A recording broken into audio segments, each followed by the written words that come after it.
আচ্ছা, আজকের দিনে ২০শে জুন পশ্চিমবঙ্গ দিবস পালন করা হলো কেন? সেটা একটু নতুন লাগলো, তাই তো? কেন বিজেপি দলটা আসার পরেই এই পশ্চিমবঙ্গ দিবসটা পালন করা হলো?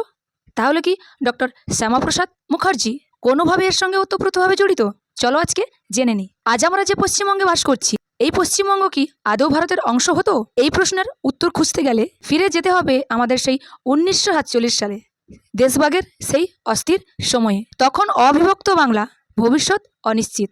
এদিকে পাকিস্তানে যোগদানের দাবি, অন্যদিকে বাংলাকে ভারতের অংশ হিসেবে রাখার আন্দোলন। এই সংকটের সময় একজন ব্যক্তি দৃঢ়ভাবে সামনে এসেছিলেন, ডক্টর শ্যামাপ্রসাদ মুখার্জি। ১৯০১ সালের ৬ জুলাই কলকাতায় জন্মগ্রহণ করেন তিনি। তাঁর পিতা ছিলেন বিখ্যাত শিক্ষাবিদ ও বিচারপতি আশুতোষ মুখার্জি। ছোটবেলা থেকেই অসাধারণ মেধার পরিচয় দেন শ্যামাপ্রসাদ মুখার্জি।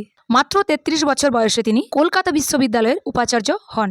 আজও তিনি বিশ্ববিদ্যালয়ের ইতিহাসে অন্যতম কনিষ্ঠ উপাচার্য হিসেবে সম্মানীয়। কিন্তু তিনি শুধু শিক্ষাবিদ ছিলেন না, তিনি ছিলেন একজন দূরদর্শী রাজনীতিবিদও। ১৯২৯ সালে তিনি আইন পরিষদে নির্বাচিত হন। ১৯৪১ থেকে ১৯৪২ সালে তিনি অবিভক্ত বাংলার অর্থমন্ত্রী হিসেবেও দায়িত্ব পালন করেন। স্বাধীনতার পর জওহরলাল নেহরুর মন্ত্রিসভায় তিনি ভারতের প্রথম শিল্প ও সরবরাহ মন্ত্রী হন।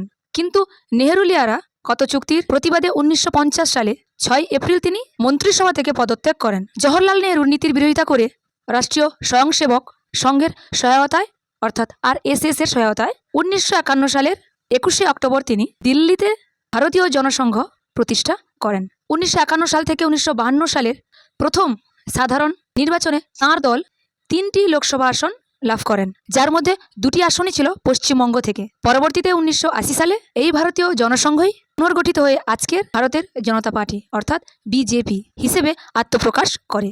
সেই সূত্রে ডক্টর শ্যামাপ্রসাদ মুখার্জি তাঁকে বিজেপির প্রতিষ্ঠাতা বা আদর্শিত জনক বলা হয়। ১৯৪৭ সালের ২০শে জুন বাংলা ভাগের সময় বঙ্গীয় আইনসভায় হিন্দু ও মুসলিম বিধায়করা পৃথকভাবে ভোট দিয়েছিলেন। শ্যামাপ্রসাদ মুখার্জির দৃঢ় অবস্থানের কারণেই অবিভক্ত বাংলার হিন্দু প্রধান অঞ্চল নিয়ে পৃথক পশ্চিমবঙ্গ রাজ্য গঠনের সিদ্ধান্ত গৃহীত হয়। অন্যথায় পুরো বাংলাই পাকিস্তানের অন্তর্ভুক্ত হওয়ার সম্ভাবনা ছিল। তাঁর এই অবদানে স্বীকৃতিস্বরূপ বর্তমানে রাজনৈতিক প্রেক্ষাপটে ২০শে জুন দিনটিকে রাজ্যটিতে পশ্চিমবঙ্গ দিবস হিসেবে মর্যাদা দিয়ে সাড়ম্বরে উদযাপন করা হয়। এই দিনটি স্মরণ করিয়ে দেয় পশ্চিমবঙ্গের জন্মের পেছনে থাকা ইতিহাস, সংগ্রাম এবং সেই সময়ে নেতাদের অবদানকে। তবে ইতিহাসের এই অধ্যায় নিয়ে বিভিন্ন রাজনৈতিক ও ঐতিহাসিক মতামতও রয়েছে, কারণ পশ্চিমবঙ্গের সৃষ্টি ছিল বহু ব্যক্তি, বহু সংগঠন এবং ঐতিহাসিক ঘটনার সম্মিলিত ফল। কিন্তু একটি বিষয় অস্বীকার করা কঠিন, ডক্টর শ্যামাপ্রসাদ মুখার্জি ভারতীয় রাজনীতি, শিক্ষা এবং পশ্চিমবঙ্গের ইতিহাসে এক গুরুত্বপূর্ণ নাম। তার জীবন আমাদের শেখায় একজন শিক্ষাবিদও ইতিহাস বদলে দিতে পারে, যদি তার মধ্যে থাকে সাহস, দূরদৃষ্টি এবং দেশের প্রতি ভালোবাসা।